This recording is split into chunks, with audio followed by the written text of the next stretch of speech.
The library was my space, and there was just so much. To the Harbor Grace excursion with the boys to have a time.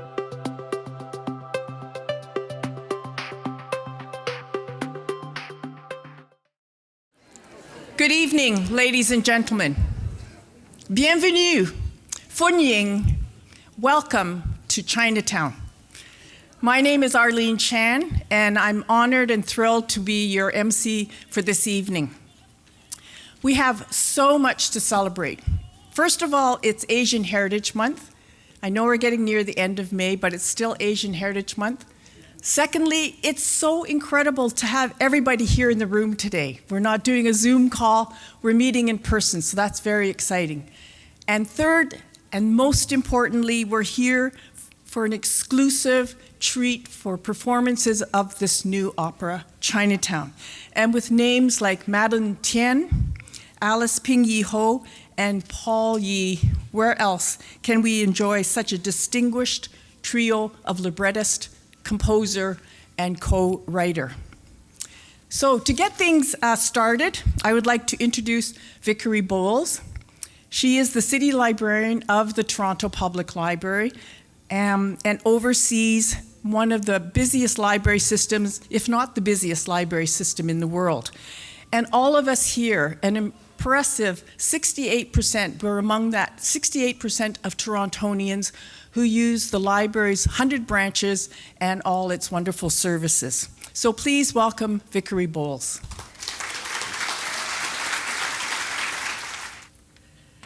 Thank you so much, Arlene. I'm really thrilled to be here tonight and to welcome all of you to this really unique showcase performance of music from the brand new opera Chinatown.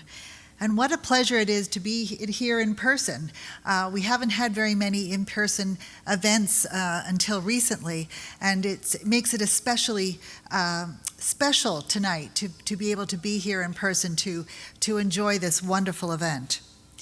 So I'd like to start with this important reminder that Toronto Reference Library is on Indigenous land.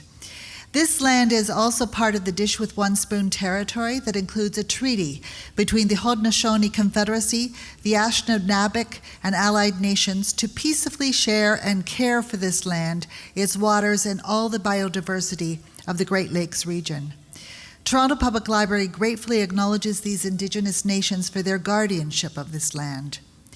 We'd also like to remind and reaffirm as Torontonians and Canadians our accountability to these Indigenous nations and to all those who come to live and work here and are responsible for honoring this treaty in the spirit of peace, friendship, and respect.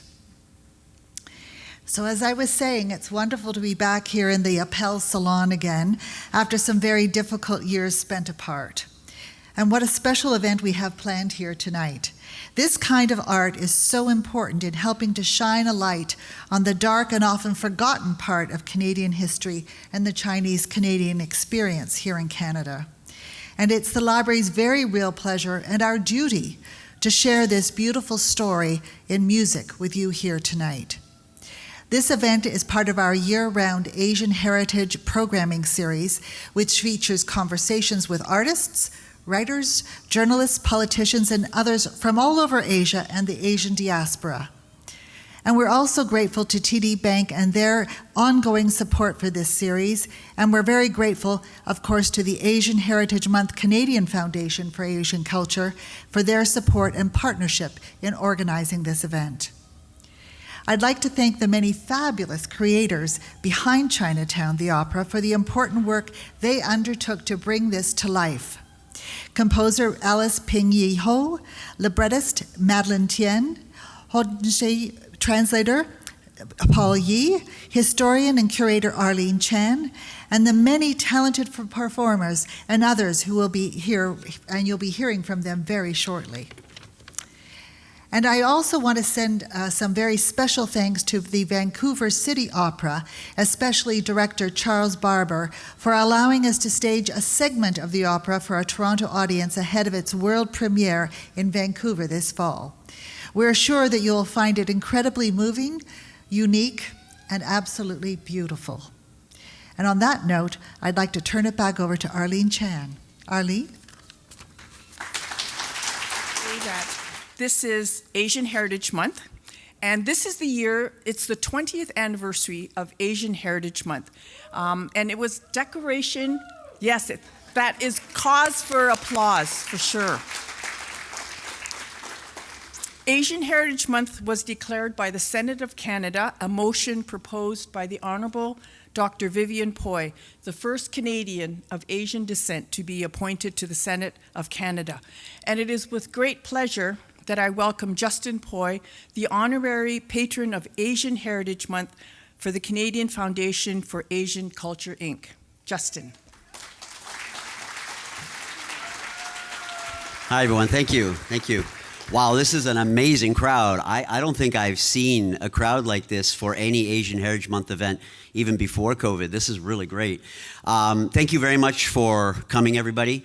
Before I begin my formal remarks, it's been an interesting 2 years if you're Asian in Canada or anywhere in the world. We've had a little bit of a tough time. And we've experienced a phenomenon that has been on for a very long time, this sort of anti-Asian hate. And I actually really dislike the word hate, and I don't like the word racism. I wish there was a sort of an in-between word.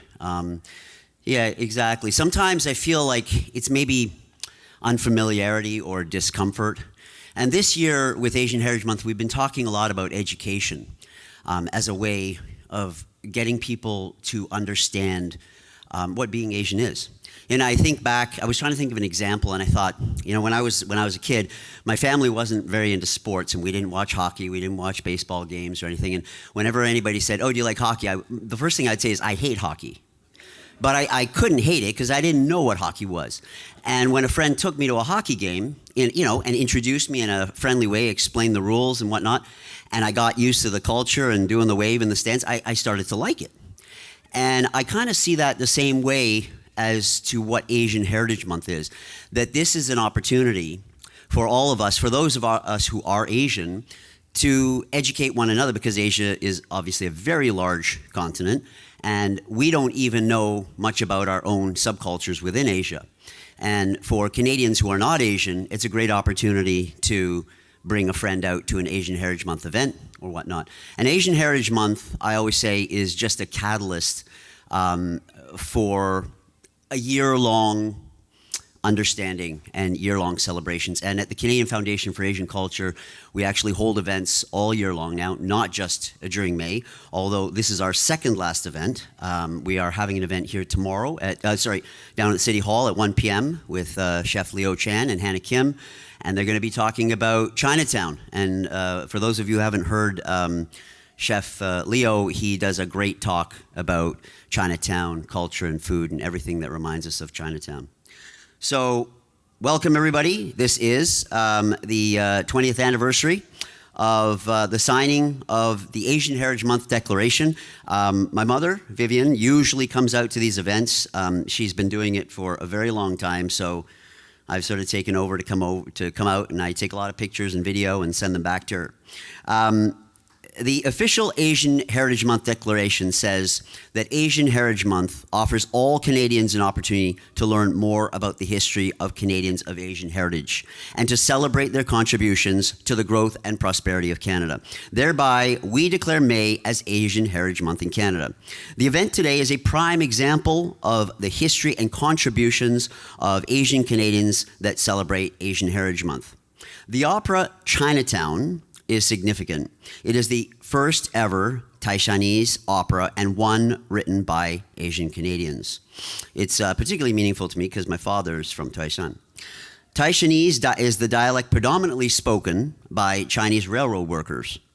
And congratulations to the composer Alice Ping-Yi Ho, librettist Madeline Tien, and Taishanese co-writer Paul Yi. The opera captures the spirit of Chinatown, not just as a unique location, but also the ways Chinatown has always been a part of Canada and Canadian history.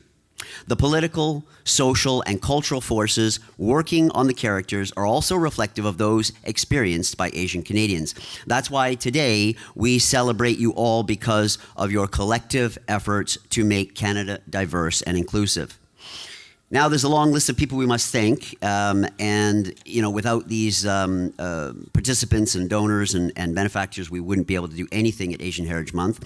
So a huge thanks to our partner, the Toronto Public Library. A lot of people don't know that during COVID, we actually kept all these events, many of the events, going virtually, and the Toronto Public Library gave us the technology to be able to do that. And to the acclaimed expert of Chinatown, Ms. Arlene Chan, who is doubling as our MC tonight. Thank you, Arlene. Thank you for enabling Toronto to have a chance to preview the opera. Many thanks to Vickery Bowles, City Librarian, Toronto Public Library, Greg McCormick, Susanna Ames, Connor McSweeney, and to the many staff members of Toronto Reference Library for making tonight's event possible. We appreciate your wonderful efforts and the careful preparation of this event. The whole opera will be presented by City Opera Vancouver in September, and we are very fortunate to have a preview tonight. Many thanks to the generosity of City Opera Vancouver for sharing the opera with us, especially to its artistic director and conductor, Dr. Charles Barber. You will hear many beautiful arias tonight from the opera, as well as short introductions from the composer, librettist, Taishanese co-writer, and artists. I'm pleased to let you know that there will be an in-depth virtual event with Alice, Madeline, Paul, Arlene, and Charles on September 4th, facilitated by Dr. Lian Chow, who is with us here today on Asian Heritage Month virtual platform run by her daughter, Ms. Aviana Chow. So please stay tuned. I want to thank the funders and the partners for making Asian Heritage Month 2022 possible.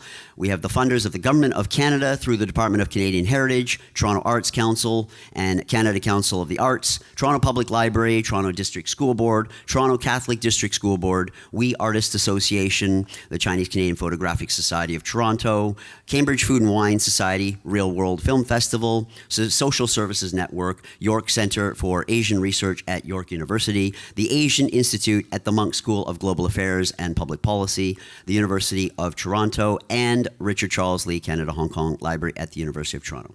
Enjoy, everybody. Thank you for coming. Thanks.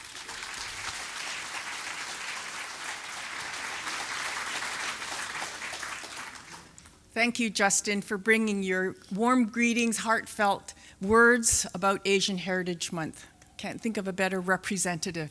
Thank you so much, Vickery. And without Toronto Public Library, we wouldn't be here this evening, so thank you so much. I'm very, very proud to have worked for Toronto Public Library for 30 years, and I retired 15 years ago, but since that time, I remain an avid user of the library services, and I'm also a donor and advisor for the library's Chinese Canadian Archive. I share this honor as a donor and advisor for the archive with Paul Yee, who is this evening's co-writer of the opera. The award-winning archive was launched in 2016, and it's housed right here at the Toronto Reference Library on the 5th floor in the Marilyn and Charles Bailey Special Collections Center. And when you go into that center, you'll see this beautiful mural of some of the photographs that are in the archival collection. And there's also a display case with more photos and documents. Hundreds of other treasures from basements and attics tell the stories of not only the Chinese community, but also of our great city.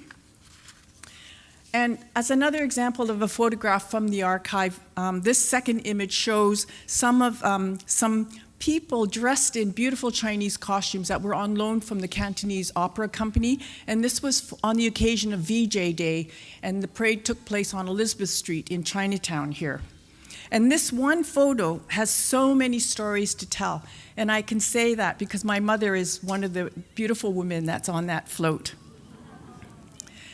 We'll soon be enjoying excerpts from a new opera, and it is so fitting for opera to be the artistic medium to transport us back in time as we follow the struggles, the successes, and dreams of two families. Music was one of the few diversions during the troubling times of exclusion, discrimination, and segregation of our early Chinese communities. The stories, they take place in Vancouver's Chinatown, but as a Chinatown historian, I can assure you that the stories resonate also in the Chinatowns in Toronto here and all across North America. I thank the Toronto Public Library for establishing the Chinese Canadian Archive, and again, thank you to Vickery for all the support and being a wonderful host for this evening's program. The Chinatown Opera that was commissioned by City Opera Vancouver will have its world premiere, as you've heard, in September in Vancouver. And this work involves so many people, and although most of them could not be with us today, we have a short video for you to hear from them. So I'm going to ask that the video be played.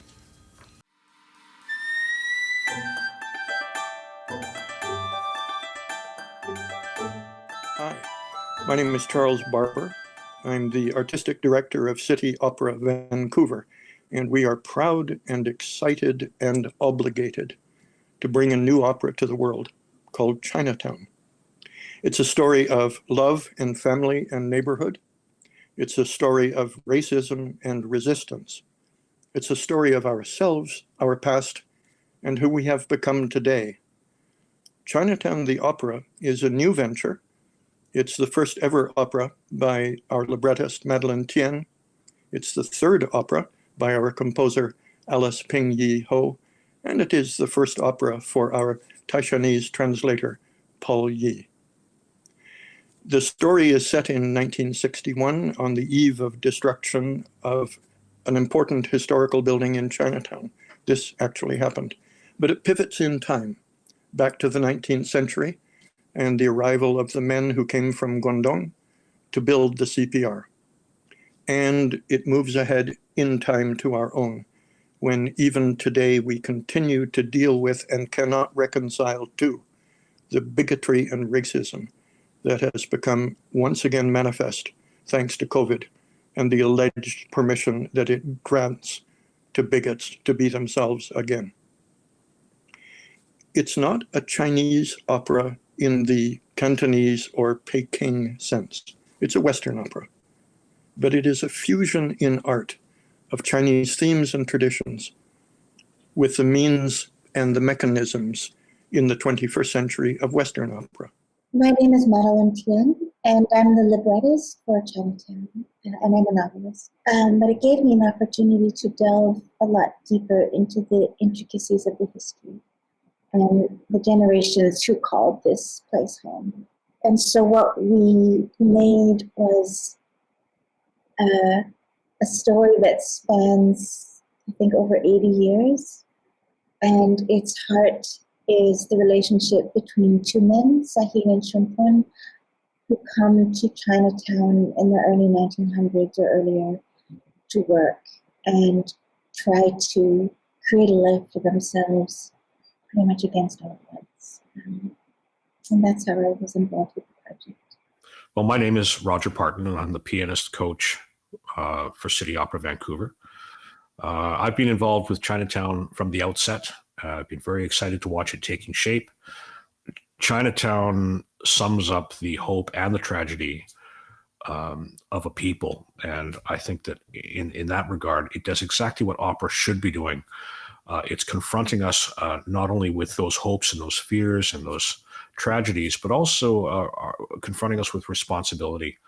And one of the things that we have to do as a culture is we have to confront the past in all of its bitterness and all of its splendor. And my name is Mary Chun, and I'm the conductor for Chinatown for City Opera in Vancouver, and I am so delighted to be a part of this amazing production. And obviously, it was something that went straight to my heart because it's a piece about Chinatown in Vancouver, which is related to Chinatowns across the whole Northern American continent.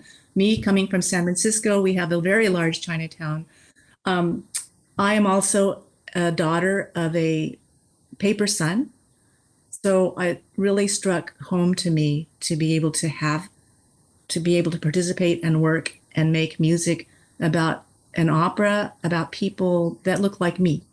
Hello, my name is Debbie Wong, and I am the stage director for Chinatown, and I have been supporting the creative team with musical dramaturgy, which means I'm helping look at the dramatic tension and the pacing of the story, and helping the creative team bring the story to life in an exciting way. And then I will be in the room with the actors and performers and the whole team, helping move people around and create beautiful pictures to support the storytelling. And in all of this, we do what opera does so well.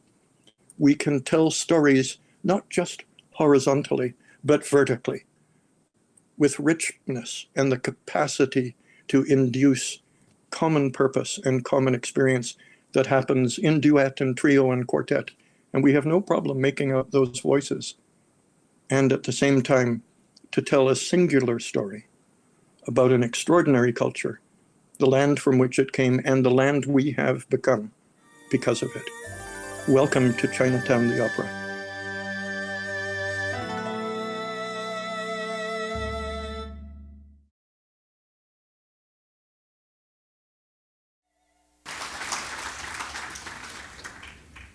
That was such a wonderful introduction for us to meet so many key individuals and to hear about their involvement in the making of Chinatown. Now, two very important other key people were not in that video, and that is because they're here with us this evening. And so that would be Alice Ping-Yi Ho and also Paul Yi. And so I would first like to introduce Alice Ping-Yi Ho. She is an award-winning composer and classical pianist. Her awards, recordings, and solo discs are just too numerous to name. We would be standing here for quite some time for me to go through all the awards that she's received as well. And there is so much more in the works. And she continues composing music in many musical genres that are unique in their expressions of Chinese folk and operatic styles, Japanese taiko, jazz, and pop culture. Please welcome Alice Ping-Yi Ho.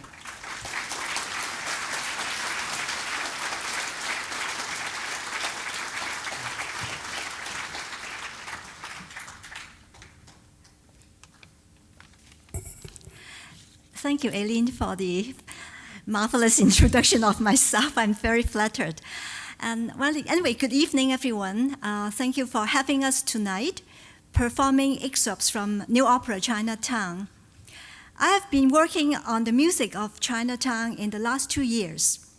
Novelist Madeleine Tien and Hoisanese co-writer Paul Yi have created a beautiful and complex libretto, and I'm so privileged to be commissioned by City Opera Vancouver to compose the first Hoisanese English opera in Canada. The opera has 2 acts, about 2 hours long. The first act is entirely set in Hoisanese. It has 6 lead roles and a male chorus, which we call the ghost chorus, that we pay tribute to the male pioneer workers in the early days in North America. And there's a 10-piece orchestra, a combination of mixed Chinese and Western instruments. The first act begins with 2 men, Xun Pun and Sai Hin, from southern China. They work in the labor forces in Vancouver's Chinatown in the 1890s. The opera follows their stories of settlement and their enduring friendship into the early 1960s, evolving with the changing history and Chinatown neighborhood, so as their lives change with the 2 granddaughters of Sai Hin, Anna and Wen Li, who were practically raised by Xun Pun. And we also see the story of a young man, Eugene, who survived as the paper son and falls in love with Anna. As the composer, I'm honored to give voice to Chinese immigrants through this opera, telling their stories of hope, love, and resilience, and most importantly, to celebrate the Hoisanese dialect with music and drama. Tonight, we'll present 5 excerpts from the opera. We are very lucky to have 3 of the 6 leading roles with us in Toronto. They are mezzo-soprano Erica Iris Hong, coloratura lyric soprano Vania Chan, tenor Derek Kwan. Now, even though you cannot hear the full orchestration, I'm lucky enough to recruit 2 super talented young musicians, guzheng and yiwu player Emily Zhao and percussionist Bobby Ho, to perform with us in some of the excerpts. I also like to take this opportunity to thank the enormous support from Toronto Public Library and Asian Heritage Month Foundation to sponsor this special event. Without further ado, please welcome our Hosanist co-writer Paul Yi to tell us something about the first aria. Thank you.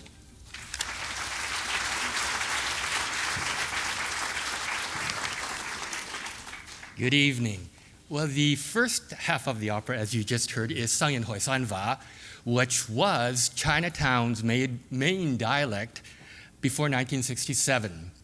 It dominated because up until 1949, fully 45% of Chinese immigrants to Canada came from one single county in South China, Huisan.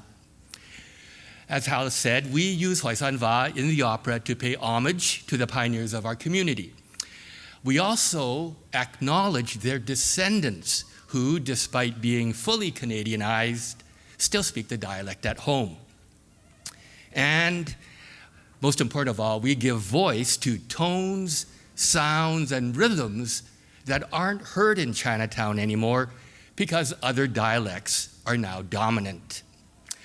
The first piece that you hear tonight is a song that opens the opera. It is sung by a feisty character called Huisan Singer. Madeline's story, as you heard, runs from 1890 until 1960. So she uses a narrator, the Huisan Singer, to help audiences make the time jumps and to explain the real events that shape her characters and her plot. What I love about the narrator is that she has a distinct personality that gradually emerges over the opera and lets her interact with the other singers on stage. Our Huisan Singer is wise, patient, and playful because being Chinese Canadian has always been very complicated. What I appreciate also about Erica's singing is how she gets the tones right. She isn't a native speaker of Huisanwa, but she's really worked on getting the dialect. So tonight, if you are going to read the Chinese pictographs on the screen as she sings, you will see that they don't match 100% to the words you hear being sung, and there are 2 reasons for that. One, in Huisanwa, which is a spoken dialect, there are many terms that do not have equivalents in Chinese pictographs. Secondly, these surtitles appear in what's known as standard written Chinese, which is the common language understood by all Chinese speakers, no matter which dialect they use. And as such, standard written Chinese doesn't really allow for local dialect features. And so, without further ado, here is the magnificent mezzo-soprano Erica Iris Huang.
kan kigan og feinam Thing I munai I hauten Thensit Gud oi toi sanin Hoi sui hak hakan vollenga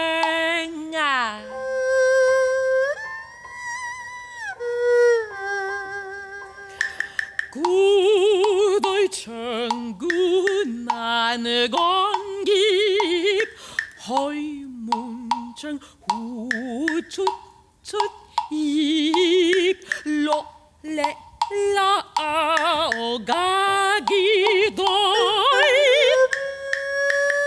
Di moi kung man di moi oi lung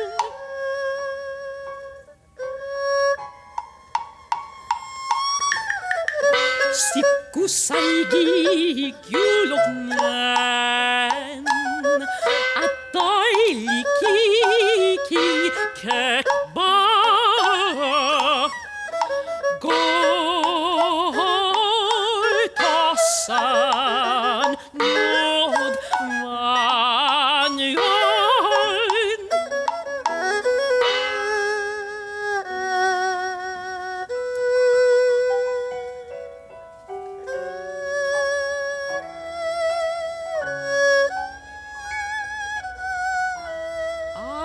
Adoi dum Yi lun sumuk So getoi so fin Umyagen datungen Famendoi vi thon pondoi Famendoi vi thon pondoi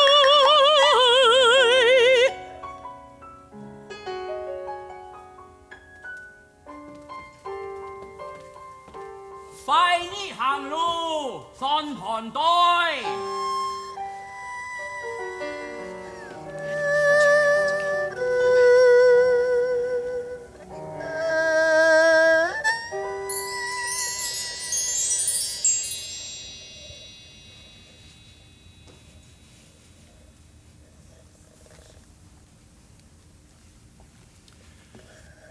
Hello, my name is Derek Kwan, and I will be presenting Eugene's aria. Eugene is a young man in the opera, and he is in love with Anna. He is also a paper son, Gagi Doi, Gaji Zai, because he entered Canada under a false name because otherwise he couldn't come here to run away from war. In this moment in the opera, which is in the second half of it, in 1961, he is kicked out of his home, the Hingmi, which is a boarding house predominantly for Chinese men, bachelor men, who were very common at that time. And he is cleaning up his things, and he finds a Chinese-English phrase book, which recurs throughout the opera as a theme. And he reads a few phrases from the book. And this prompts him to reminisce about how he got to where he is, his situation growing up, and also his potential future. This is Eugene's aria.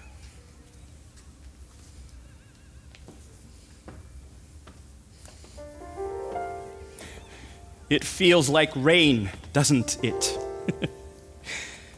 I want to build a house. So many ghosts here, like me.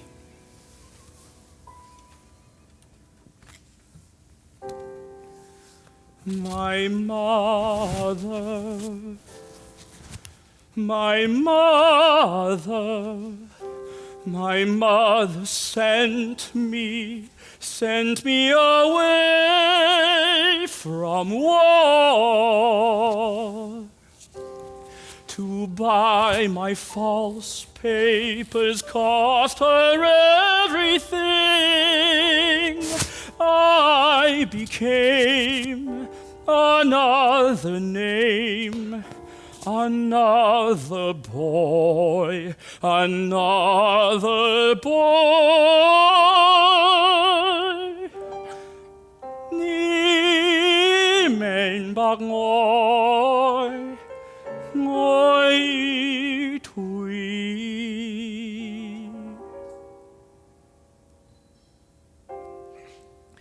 I grew up with my paper father in a paper house. I ran down paper steps, climbed paper trees, learned to love the paper ocean. Maine, Pender, Kiefer, but Anna was real, but Anna was real.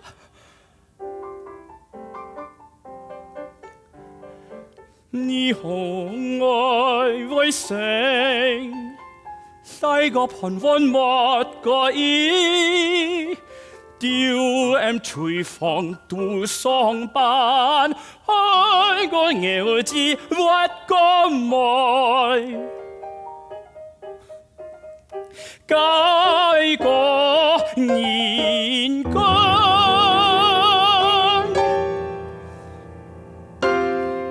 I sent money back, small gifts, a little comb. I grew used to this disguise, a paper bird, a paper bird inside a paper sky.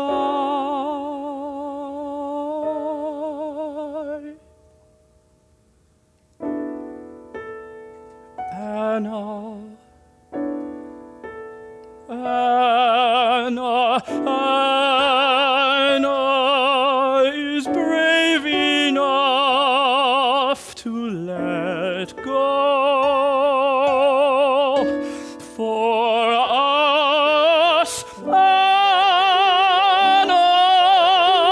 Anna, we could be more than paper birds inside a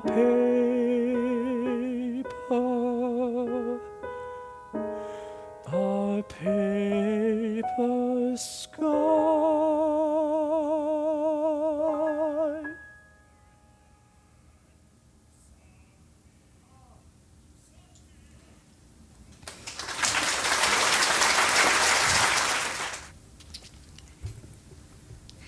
Good evening.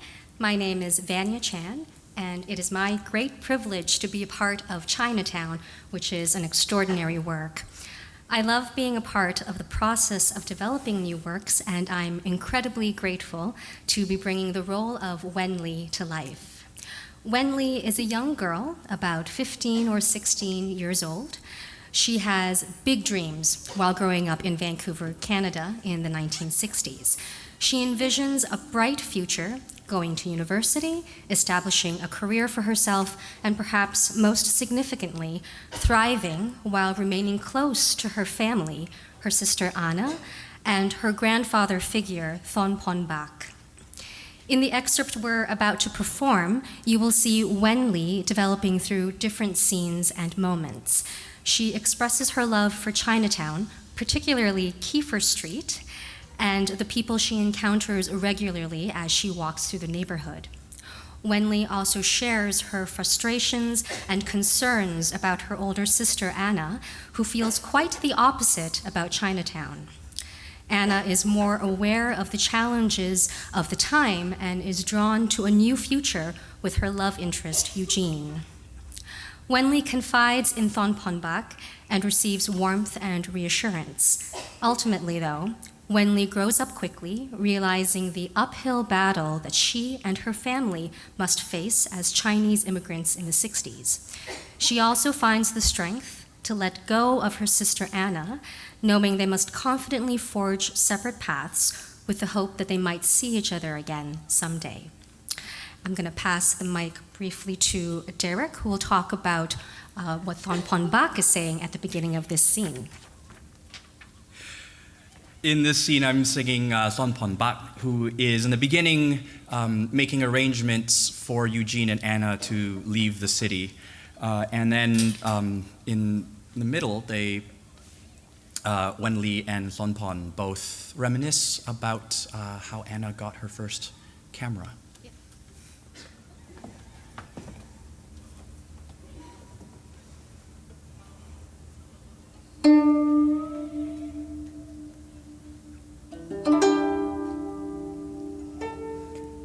Zhang Ling個居中後，話依佢依，退縮係靠壓字，佢去奶愛為車佢去，你係老朋友，真係我哋晒。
So large, I feel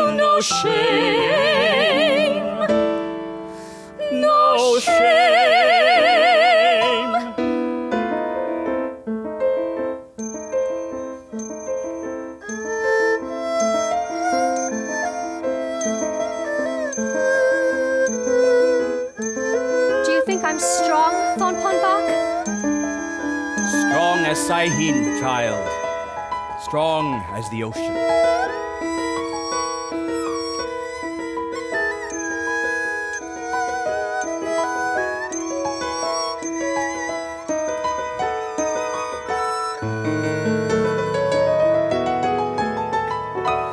I know, don't say it, Anna.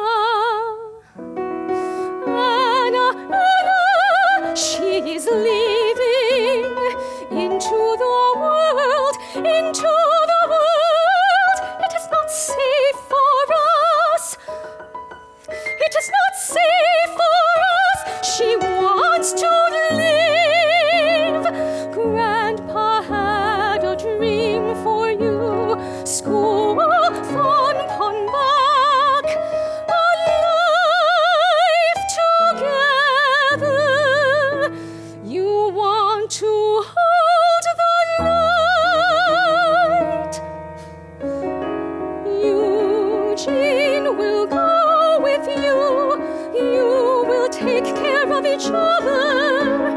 Take care of each other. Another kind of life I know.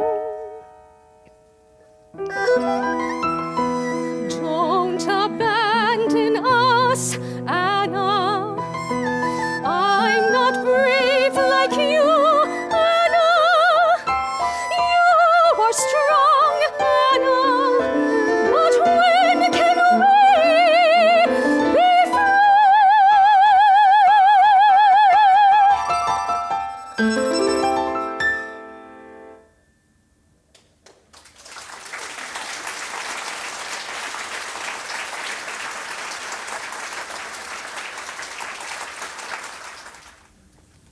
We'll now be presenting one of the duets in the score, and I'm back to being Eugene. And Vanya now is switching to be the other sister, Anna. In this scene, Eugene has been chased around and is running away from the immigration police, and thankfully has been taken in by Anna and her family. And in hiding, they start to talk about how they met and their possible plans. Their possible plans for the future.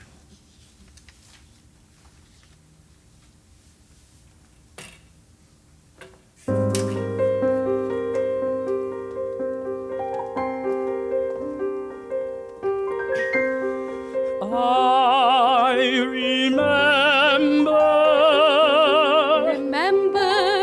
The first day we met. all you could say was hello. You and I, best friends, in the for the third hour. I will carry your books, So you said. many books. My copy of history of art. 1,100 pages nearly broke my back. Pictures survive, remember. Thon Pong Bak will hide you. He said you are one of us. I have to get away tomorrow. I'll go if the police check my papers or yours. Clear water, blue river. Next year this street will be gone. Chinatown in ruins. This was never our home. A different life. I need to find it. Every time I take a photo, I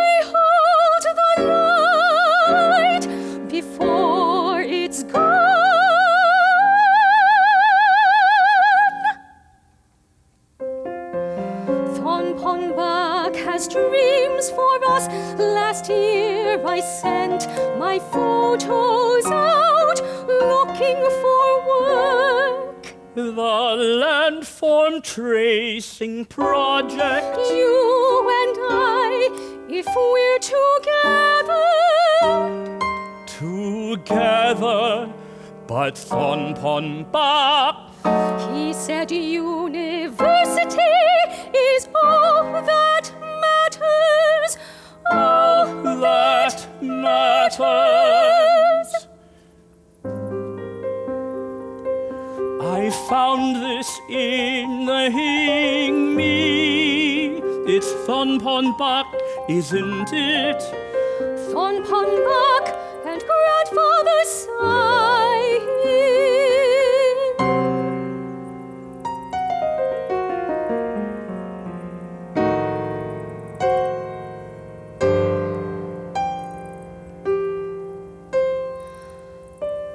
We are scattered here, Eugene.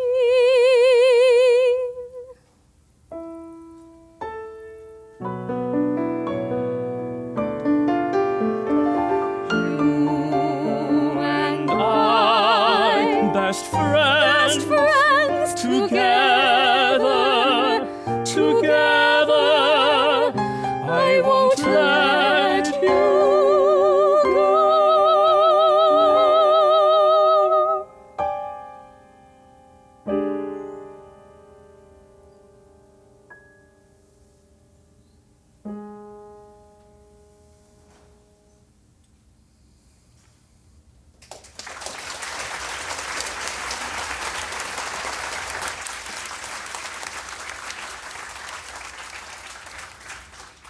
Hello, I'm Erica Iris Wong, a Canadian-born Chinese from Toronto. And earlier you heard me as the Toisan singer, the brazen, effervescent narrator. But in this next duet with Vanya Chan, I will play the older sister Anna, okay? Hence the costume change, slight change. But Chinatown has never felt like home to Anna. Though Thon Pon Bak, who has taken her sister Wenli and herself legally to Vancouver, the same, unfortunately, cannot be said for Anna's lover, Eugene, who is in hiding in fears of being deported. So Anna won't let Eugene go, and she makes a brave choice to leave her family and everything she knows in Chinatown to flee with her love. Wenli and Anna, who have never been apart all their lives, are the closest sisters that could ever be. So this decision to flee is heartbreaking, but necessary for a new life, a new beginning.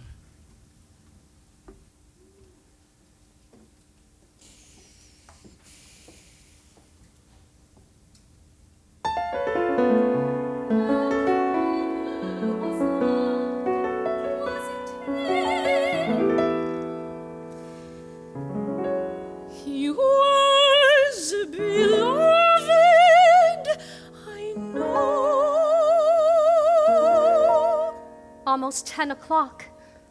Uncle Toy will be here soon. Anna,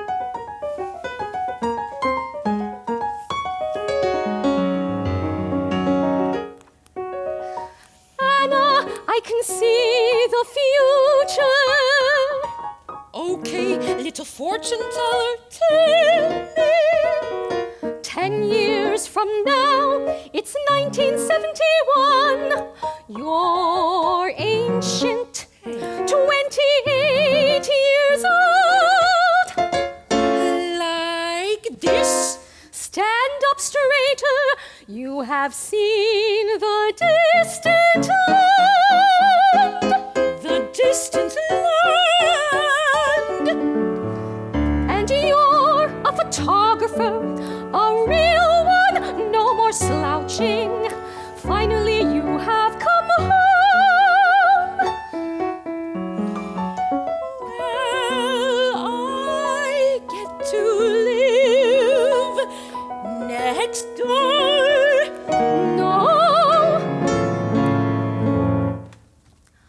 You'll see. Wenli, you're a physician. Oh, a physician. A theoretical physicist. Wow! And von Pombach, you look so well. I'll show you my office. Look at all my books. My books. Oh, Anna, we have missed you. Von Pombach, and I know you can't stay long. But we are happy to see you. Why can't I stay when No, I understand you can't stay.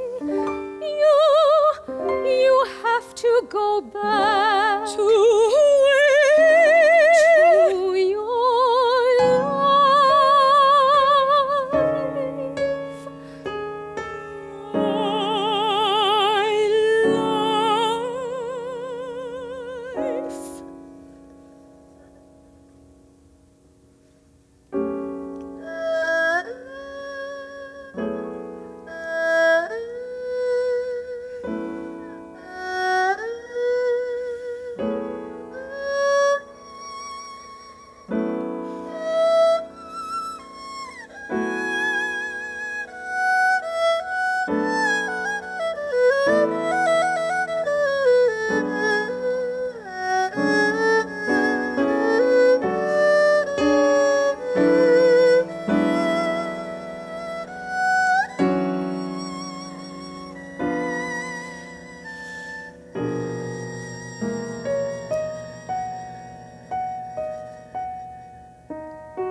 Oh my goodness. Oh my goodness.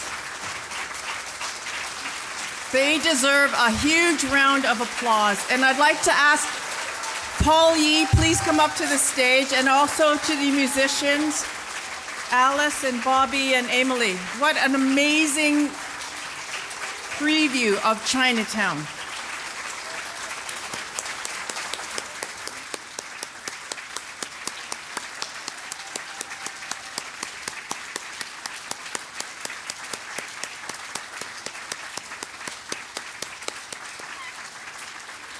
Thank you.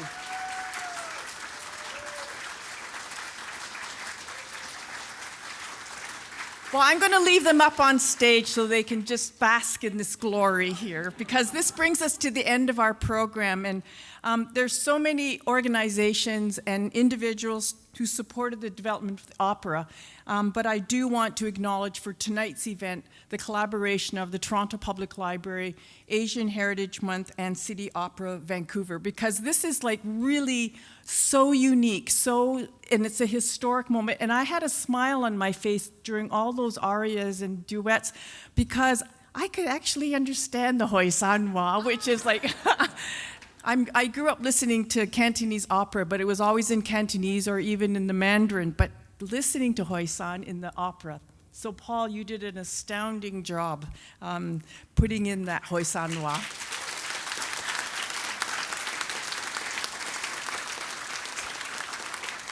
It was so exciting and delightful to have you all here today, and I hope you enjoyed yourselves.